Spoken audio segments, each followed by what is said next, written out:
So the first thing I do want to go over, guys, is the fact that InDesign is for documents. It is a vector program, just like Illustrator is. Photoshop is a raster program. Do you guys know the difference between a vector and a raster? If any of you have taken physics, you know that vectors are a calculated arrow expressing what? A direction, acceleration, some sort of force, right? Where a raster is actually explaining, it's actually a verb for weaving through. But in this case, it's actually referring to all the different pixels and calculations that Photoshop can make to a rasterized image. Photoshop does not work in vectors, although it can, and it's called smart objects, right? Illustrator is kind of this nice little harmony between raster and vector, and you can do a lot of things in it, right? But it still can't make a booklet like InDesign does, right? It can't handle the amounts of information, especially when you put in 1,000 images. I've seen people make books, magazines, an entire collection of magazines in one file, which is unheard of, right? And it never crashes. So, first thing I want to go over is obviously the basics. When you guys go into InDesign, you'll notice a lot of different tools right off the bat. Anytime that I make a new document, even though it might seem misalluding that it has document, book, and library, you would think that we're going to click on book, but we're not. We're going to click on document. So file, new, document. Obviously, it's going to give us a bunch of options, and depending on which version you have, I have 2015 or 16, so yours might be a little bit different. But for the most part, you can set a preview, and you can actually start changing these things. Obviously, the paper size we can change to custom. So for my portfolio, I like to do a golden ratio. So I'll call it golden ratio. And I'll say that it's a width of 50p0, which I have no idea what that means. So I just put inches, right? So width, I'll say 9 inches. Press enter. And it'll sort of make that calculation for me. Height, let's say 6 inches, right? I can zoom out. Say I accidentally get away from that page, I can always go to my document setup and change those things. So say I didn't like that, I could obviously change my bleed and slug, preview, anything like that. So I'll say for most of you guys, you're usually limited to a certain megabyte size. Sometimes it's a page requirement for a submission. Does anybody notice the requirements? Yeah, Rice is like 10 pages. 10 pages? Yeah. Damn. There's going to be some good 10 pages. That's kind of a good thing, though. I mean, really. Obviously, I want 25 just to start off. I can always get rid of them, too. I can always change the pages. So you'll notice right off the bat, there's a similar tool set that comes from this little box up here called Essentials. You do want to make sure that you are in Essential Toolbox, and you'll see why. So I can go to Advanced, Book, Digital Publishing, Interactive PDF, which is really cool if you're making websites, Printing and Proofing, Typography. You'll notice if you switch in between them, they have a lot of different tools. I typically like Advanced because it puts them all over here. But just for the sake of being able to find things, Essentials is not bad either. So you'll notice pages, layers, links. Those are what we're going to talk about today. And you'll notice a certain thing that happens when you click on pages. You'll still get layers and links, right? You can still see these things simultaneously. So the first thing I wanted to go over is master pages. Now, a master page is this one right here. And when I double click on it, it'll bring me almost to a separate place, right? What's really nice about this is if I have page numbers that I always want the exact same location on every single page, this is how I can do it. Or if I want certain titles to be in certain spots, right? This is basically a great tool for duplication. So say I'm in my master page file. I go over to my text box. Let's say I make a text box all the way full.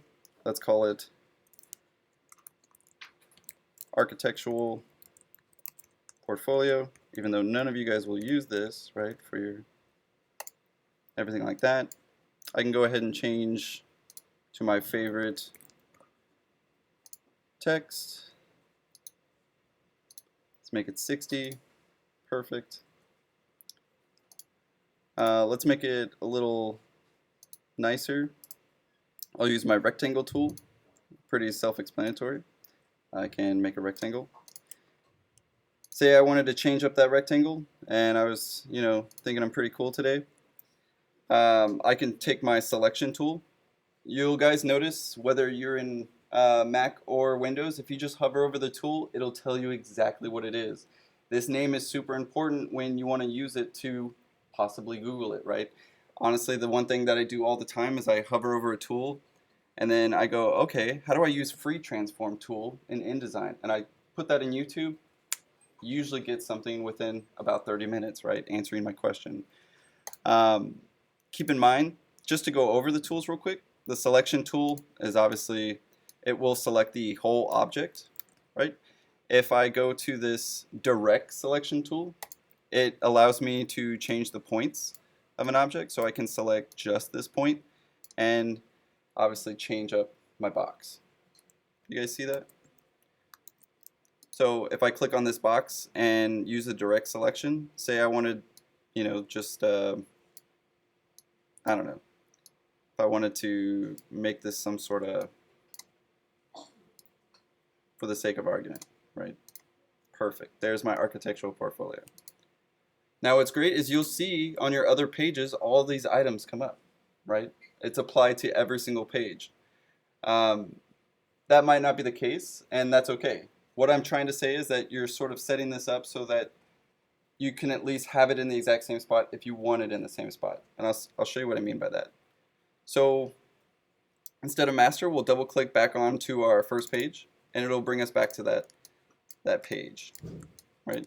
It's going to copy every single thing that I did over and over again, and you'll notice you can't really click on it, right? It'll keep it sort of in place that way until you do want to click on it, say hold option, or in your case, it'll be a control on Mac, and it'll be also control on Windows. So when you click on that,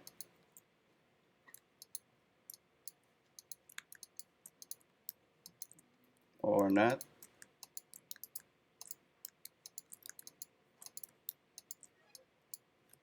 huh.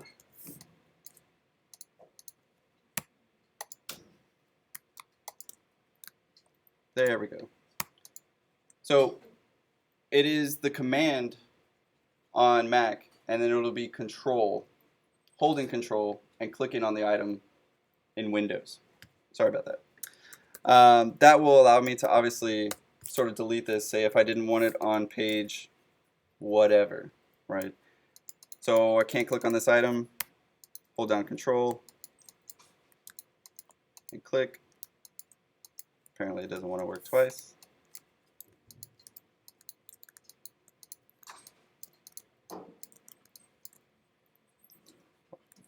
Possibly it's Command Shift, because that is, now I changed my settings a lot. Are you getting confirmation on that? Is Command Shift? Perfect. So let's go with Command Shift.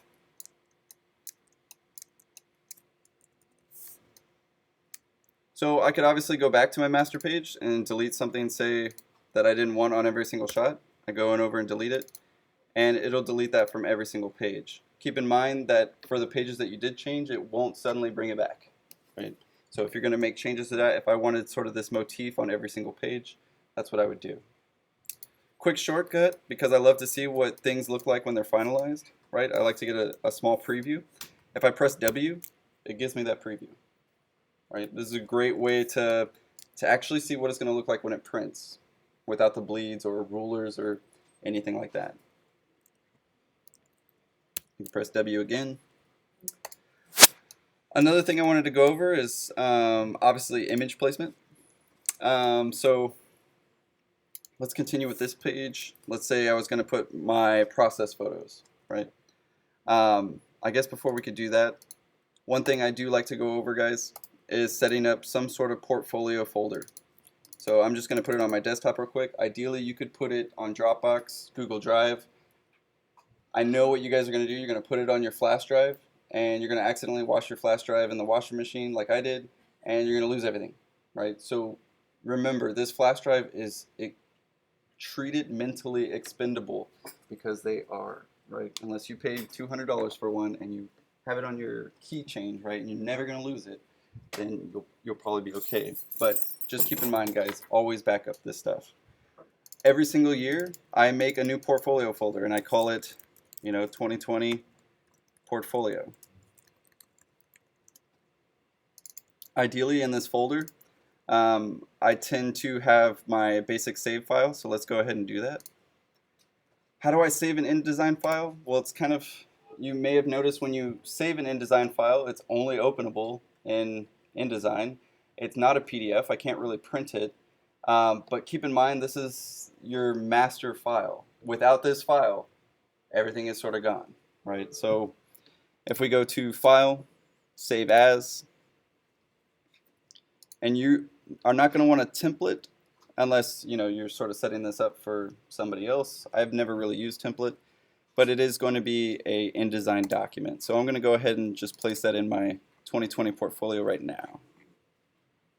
If I can find my 2020, sweet, and go ahead and save that.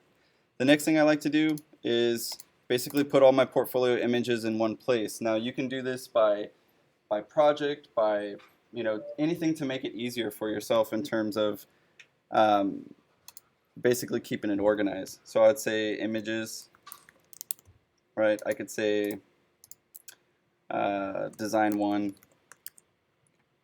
And this is really just to keep everything in one place. Now, when I make this folder, what I like to do also is say, I've got my pro work right here, right? Liz Haynes related. Maybe I have some images I could sort of put in here. Let's see what this looks like. Go. Anyway, my point is, wherever my original file is, I make a copy of it. Right? So in this case, Control C or Command C, and I will literally put it in my images, right? So there's the image I was trying to double click the entire time, and making a copy of it, right? The reason this is important is so you don't accidentally delete the original, right? Or lose the original, or sometimes the original is on Dropbox and we don't have room for it on our computer, right?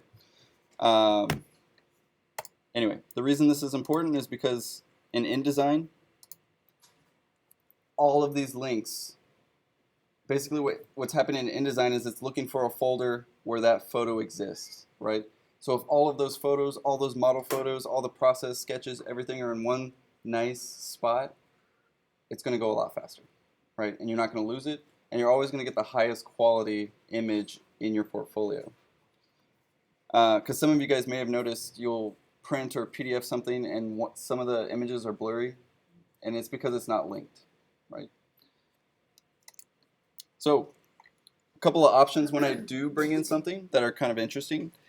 Say I had a unique shape, like so, say I got a rectangle and turned it into a crazy shape. Let's take this guy, put him over here, take this guy right there.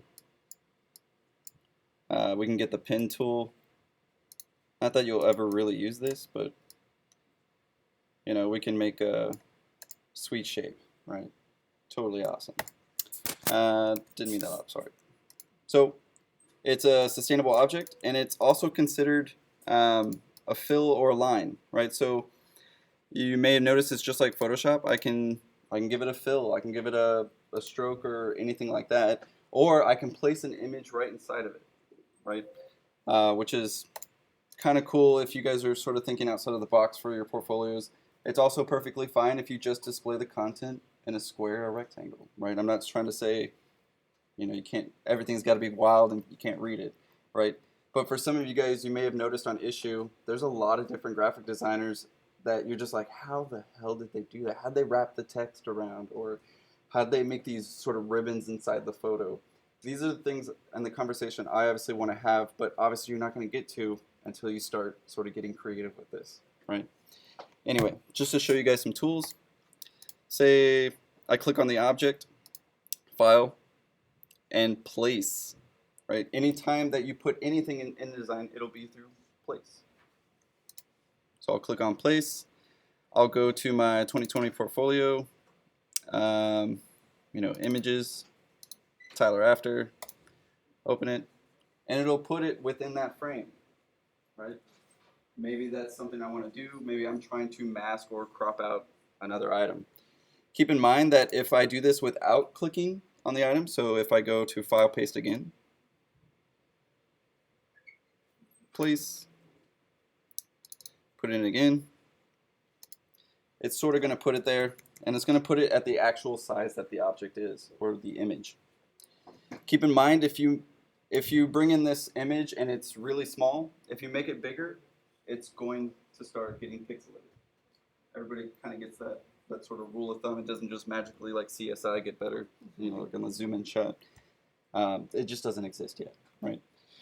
A few things we can do. You'll notice anytime we bring in something, there is a frame box and there is an object box. The frame box is this blue box you see. And if I click on sort of the inside of this image, a little circle pops up. And you'll see a brown box. Wow, the colors of this projector are actually a lot better.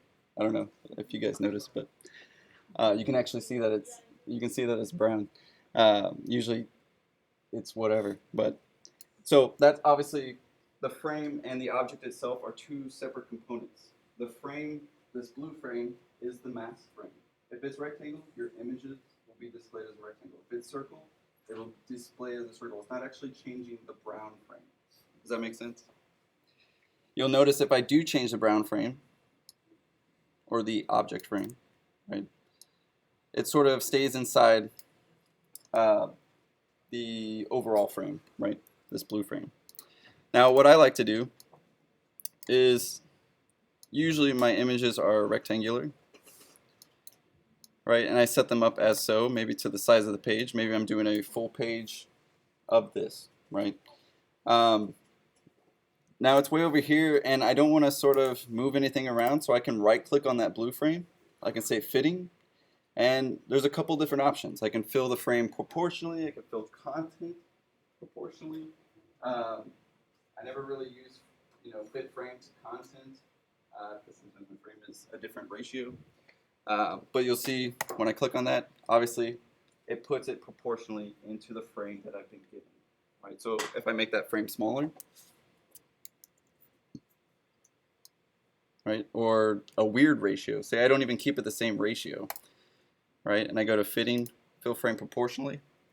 It's going to keep it in there, proportional, right? But notice it's still sort of cut off, right? You can use these things to your advantage. Say you wanted to make some sort of effect, maybe, some sort of transparency between, say, the object of my house. I don't know why there's this weird clip there. I think it's actually part of the file, just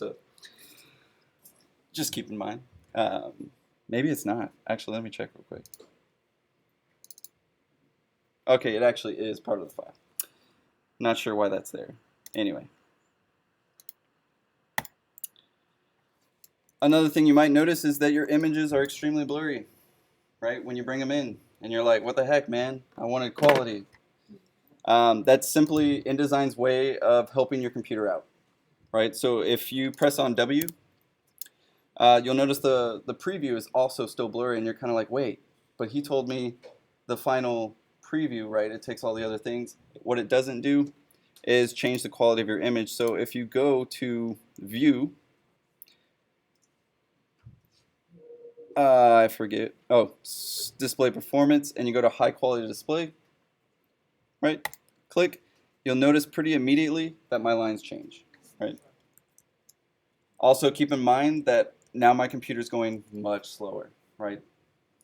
If you happen to have a computer that's really going slow, right, you can always change the display's performance to fast, right? And it'll basically just put placeholders for you, This might be beneficial for some of y'all's computers. For the most part, the computers in here have been upgraded to better HD drives, so this should be okay.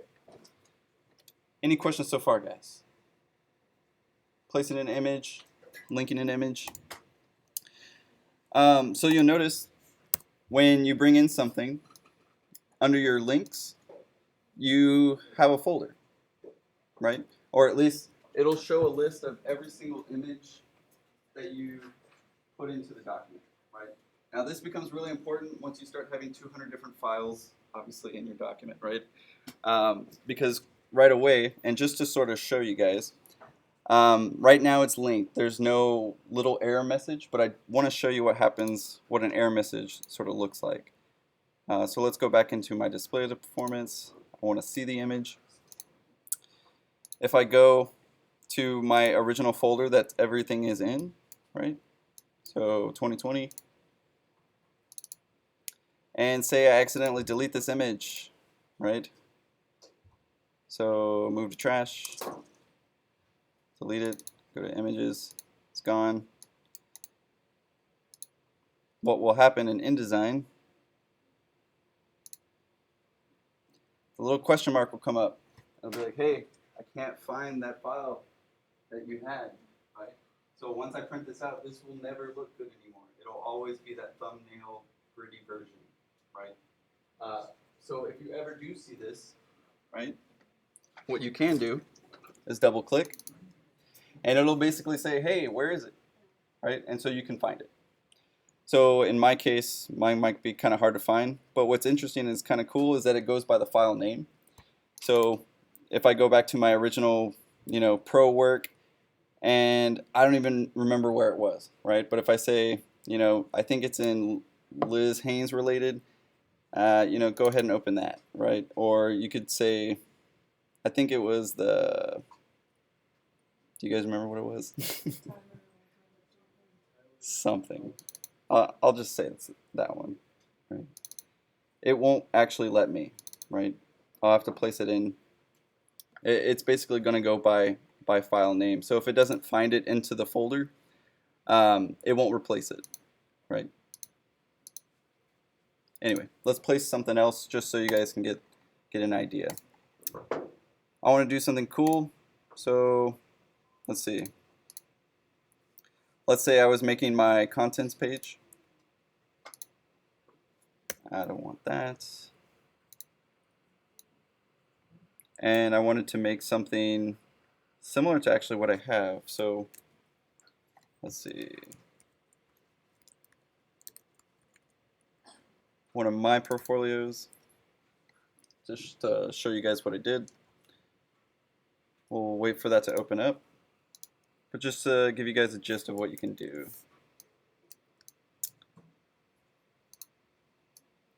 Say I take this point, move it up. Next point, make some sort of parallelogram. Right, I like that. Let's say it's cool. Change it up. Move the whole object. Right, and I can also hold Alt. All right, so this is my portfolio. And I'll show you sort of what I did for my contents page. Obviously, my cover page is just my thumbprint at 1200 DPI. And scanned it, and then I signed it and put it on my cover. Fantastic, right? Super simple. I also made this in like a day because my computer got stolen. So luckily, I saved everything to Dropbox, and it was okay, right? And I still got accepted to the school. Obviously, I have a resume. You guys might have a little bit different. This was for obviously being hired at a firm. But my contents page is sort of this bleed page where I show sort of a setup of images, sort of little thumbnails to go, hey, this is what you're going to see, sort of get them excited and everything. Obviously, the page number as well. And then just a short title of the project, right? So let's recreate that, or at least since now we can do more stuff, let's create it differently. Why make the exact same thing twice? I can make copies if I hold, well, it's Alt in Windows and it's Option in Mac, but if I hold that over an object, and hold shift, I can copy it over and over again. I could highlight them all and do the exact same thing, right? So hold option and shift, you'll see that little double icon come up, right? And I can make tons of copies. Yes, ma'am. Can you do that again? How did you copy them? It is, let's see, let's go back. So if I hold on to the object, and this is any object, right? I've got the object selected. I hold option. In your case, it'll be alt, right?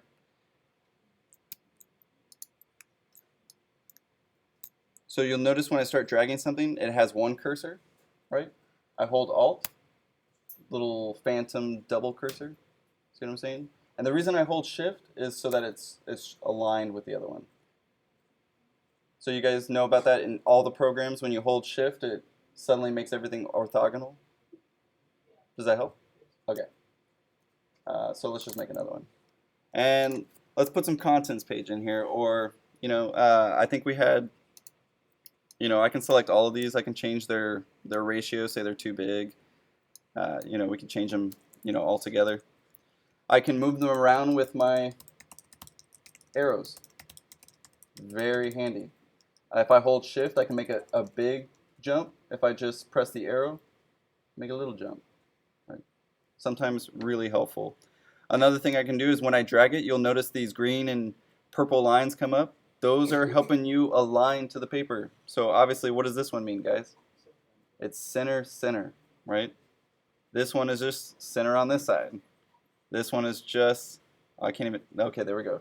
It's just centered vertically, right? So do keep in mind, InDesign is trying to help you already align all these different things. So be aware of those. You can also turn them off if they become actually annoying. I can hold spacebar and I can pan just to go over, your basic tools.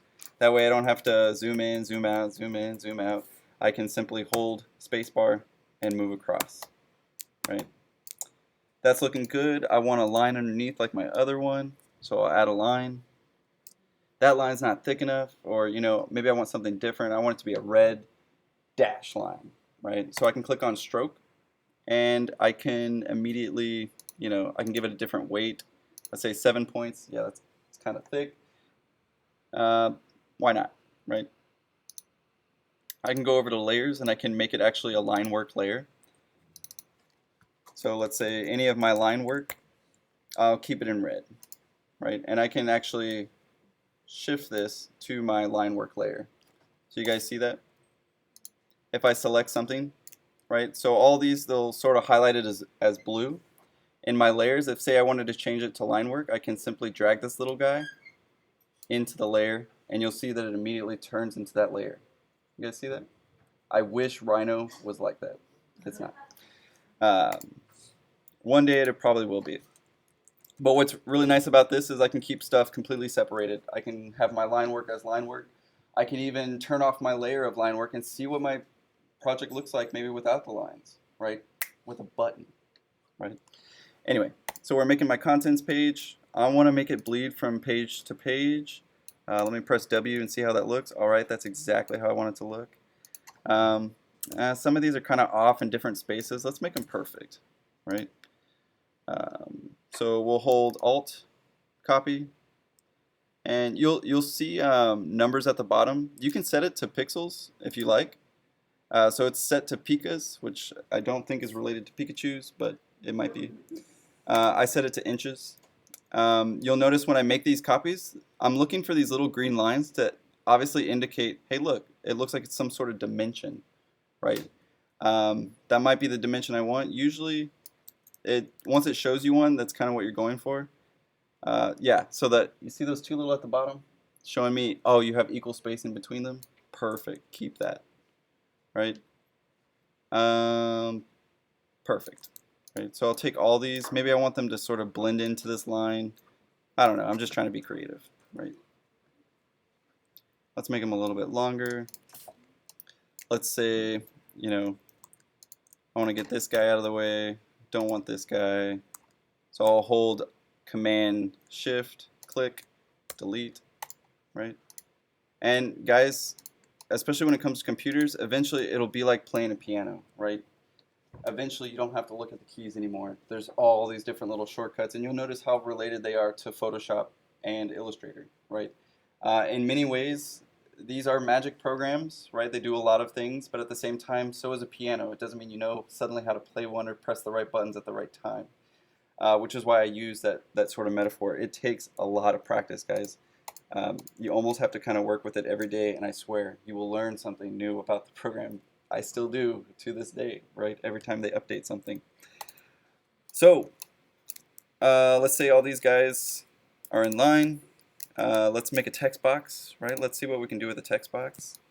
Sometimes I like to work in the preview mode because this is sort of kind of annoying, like seeing all these sort of lines. Regardless, your computer should be able to do preview mode at the same time. So we got our text box. Let's say contents. I do not want Times New Roman, so I'll use my famous Maven Light Pro. We'll make it 30. And I could take this box and I could put it in the right place, right? Or I could decide with my frame box, especially for the text, you know, I want to keep it away from this bleed. What is this bleed for, guys? If I'm making a booklet, what is that? The binding, right? Do I want to put anything in that binding? Especially an image, especially text, right? And we can set up this binding, actually, and this is part of a series, obviously. I can't teach you everything in one day, but I'm obviously going to have a more advanced on Wednesday, and then I want to get to sort of a gist of publishing on Friday. And I'll basically explain why these are so important. But what's more important right now is to stay out of them, right? It's always much easier to start here instead of go back and move everything out. And you see what I'm saying.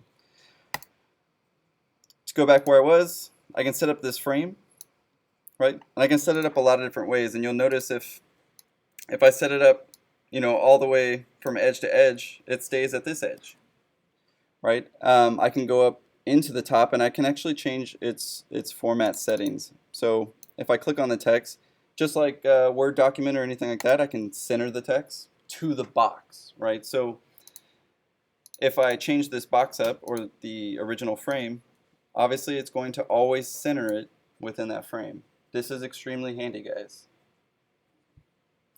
Say I wanted it to be right justified, I would click on the text box, highlight the text, and make it right justified. See what I'm saying? The importance of that frame, right? For the most part, I'm going to keep it centered because I like centered. But immediately, when I go into preview, I have no question in my mind that this is absolutely centered to the binding. Right? So I still have that extra space, and you can kind of see it, right? This ratio is a little different than that one. I don't know. I like to have that asymmetrical relationship anyway because I use the golden ratio all the damn time. Further on, never use the color black. This is just one of my rules. It has nothing to do with the prejudice against the color black, but it's because this prints very, very dark, darker than it looks on the computer. So what I tend to do as advice is anytime that I have sort of a black element, I make it slightly off black. See what I mean? It's already visually dominating anyway. Give it some line weight, right? Next thing I want to do, I want to place some images inside these guys. So say this first one, I'm going to highlight it, place. I got a screenshot, perfect, awesome. Say I wanted to line that up a little bit better, I could click on that inside image, right? And I could sort of change it. Right now it's really big, so if I double click on the inside and I sort of change that guy, oop, lost it. There it is. I can use my arrows. Oh, thank goodness, right? I could make it even smaller, right? And sort of keep it right there. Sweet. Make sense? For the most part, guys, this should give you enough to put it in there, right? To get the basics, start getting the shapes in there, start thinking about how you want to actually lay these things out, right? What sort of backgrounds, what sort of masking do you want to have? My best advice for ideas, guys, is we live in an incredible age where we can look up anything, right? I specifically use DuckDuckGo, just in case you're ever wondering. I don't like Google to watch me. Never click on the ad. You could say issue, arc, portfolio, and you will immediately get it, right? Well, you can get a search for it. Portfolio architecture. You can sort it by popularity. Let's see what the most popular one is. This guy, I saw it early this morning. It's not even that good. But it gives you a great example of what people are looking for, right? Maybe an idea of how to set up your contents page. In many ways, guys, this is how your school is going to view it. They usually upload it to sometimes their own program or their laptops or iPads, and they literally flip through them very quickly. Right? So this gives you kind of an idea of what it may look like digitally as well. Obviously, there's a lot of writing in this one. I can guarantee you, until you get to the master's program, not a lot of people are going to read what you put in there. So make it short, sweet, and to the point. Enough to give basically a snapshot of what happened. You say it was a 6-week project. You say it was by Boguslav, summer of 2019. See what I'm saying? Those are the gist of what your future professors want to know, right?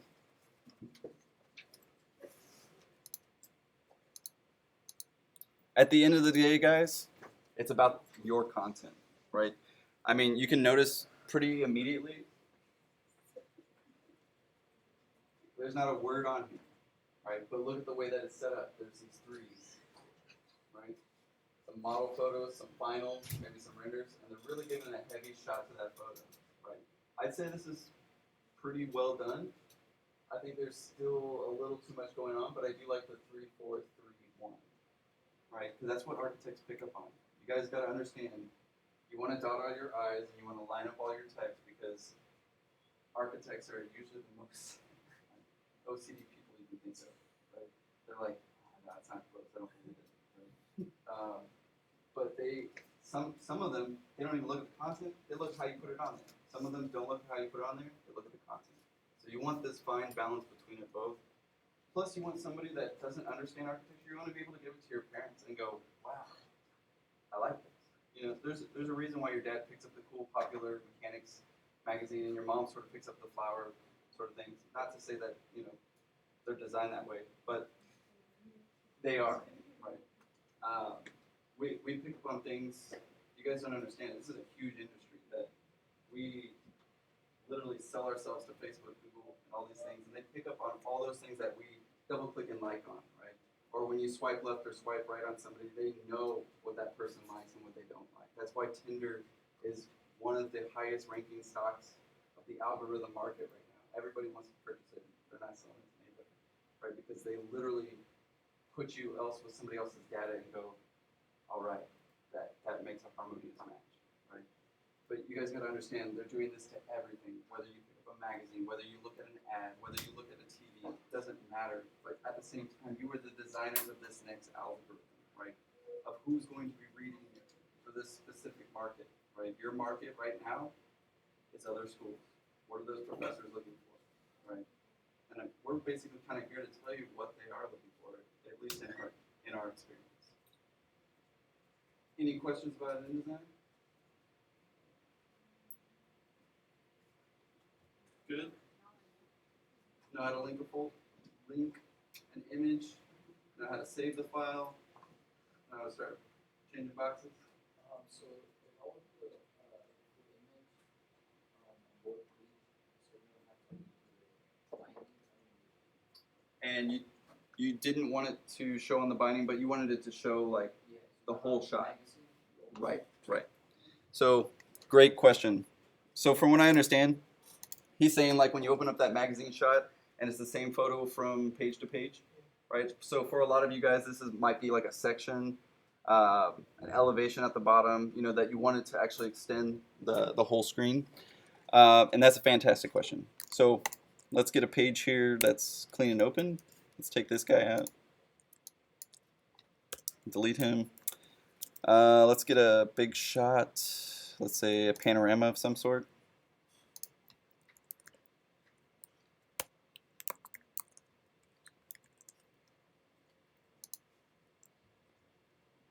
That looks pretty good. Open image in new tab. Always open an image in a new tab, guys. Just because this isn't the actual image, right? It's a thumbnail of that image. So even though it says 1024 by 589, unless you open it in another tab and save this one, that is its true image. Anyway, I like to recap. Save image as. We'll put it in my portfolio folder, right? So anything that I sort of take or anything like that, images, that way it's all in one spot. Save. And I'll go ahead and place it.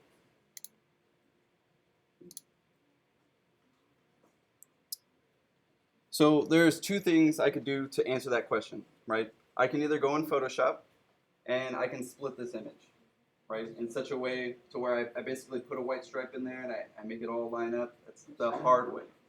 The easy way is just to duplicate the image. So I'll show you what I mean by that. So desktop, 2020 portfolio, images, my downloaded, and I'll basically stick it in there. This isn't a very high quality shot, so keep that in mind.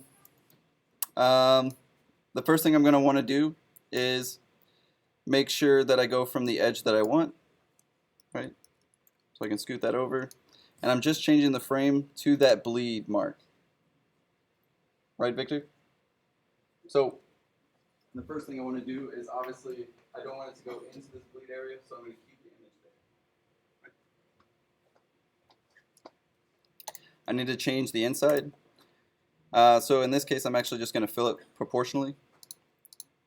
And actually, I can get the whole shot if I wanted to test it. That way we can see how big this shot's actually going to get. Unfortunately, this shot's not very good, so it's kind of small.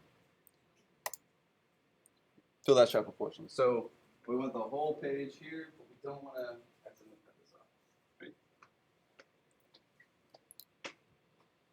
So what we could do is we could take that frame, right? Bring it back to that edge. I can make a copy of it, so copy, paste, and put this side on the other side. So you guys see that? I have a frame from edge to bleed, and from bleed to edge, right? And it basically just made a copy. That's not the right side of the copy, so I can take the inside right, and I can move it to the other side, right? I still have that split mark. The only thing I'm going to have to know is where that split begins and ends. One thing I can do is sort of put it bleed to bleed and line it up. So right now it doesn't line up, right? But we can make it so. Right? And of course right here you'll notice what's inside here I want to obviously begin here, right? So obviously a nature scene isn't the easiest shot to do this to. It's obviously much easier to your sections because you can know, oh yeah, I don't suddenly have two doors, right? And here it's a little more deceiving. I can't really tell those trees apart, right? Especially at the quality of this image. So, just to get it, right, I'll take this frame, leave it to the bleed, and this frame and leave it to the bleed. When I press W, that'll be the preview. So when you print this out and you put it together, this will become important. As long as that's there, you're in good shape. Does that make sense? I took the same image and I just moved its frame. See what I'm saying? Say I wanted to make some sort of transparent box. I don't know. The first thing that comes to mind is like some sort of like description right here. So I don't know. We can fill that box in. I can make it slightly transparent, right, and give it some opacity, right, and put some text in it, and say, let's say nature. I don't know. Obviously don't want it to be black. I can change the color to say white or pink. Why not? Change it to Maven. And 48. I don't know. You get the idea. Make sense, guys? You have a better idea of what you can do now with this? Even just these simple tools. I haven't even gone into a portion of what Indesign can do. Sound good? Sound better than Photoshop?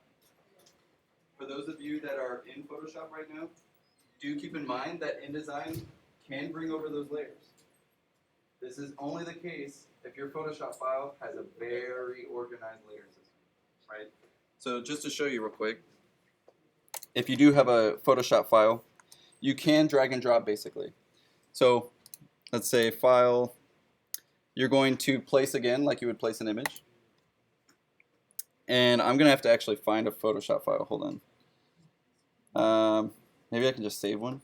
Oh, that's another thing I wanted to go over with you guys. One more thing, guys. Say I got this photo in here, right? And I still want to Photoshop it. It's not like, do I have to take it out? Do I have to put it back in Photoshop sort of thing? The best thing about these programs is that they're completely linked together, right? I can click on this right here. I can right click. And you're going to see this thing that says edit with, if I have it. Do I not have it? Where? There it is. Edit with, right? So if you have these programs installed, like Illustrator, Photoshop, Color Sync, Google Chrome, Preview, you know, whatever you actually load, it'll load into InDesign as well. So in this case, I'm going to say Photoshop. Maybe I wanted it black and white, right?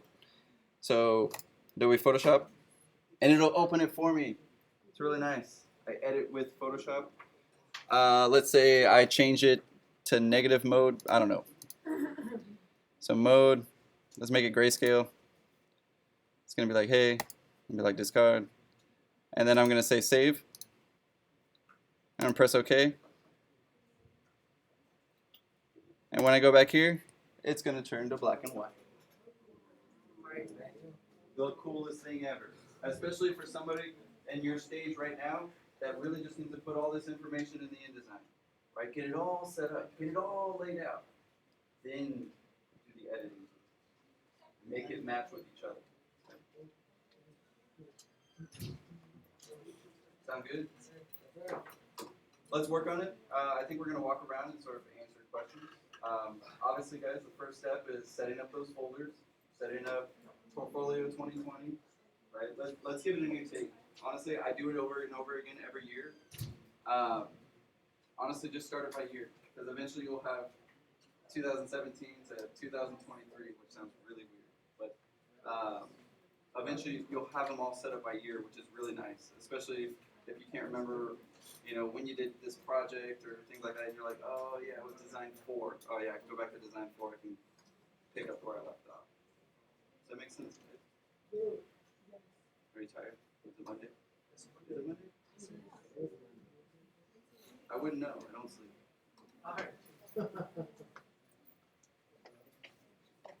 Make sense, guys? I forgot my charger today, so I'm going to close my computer.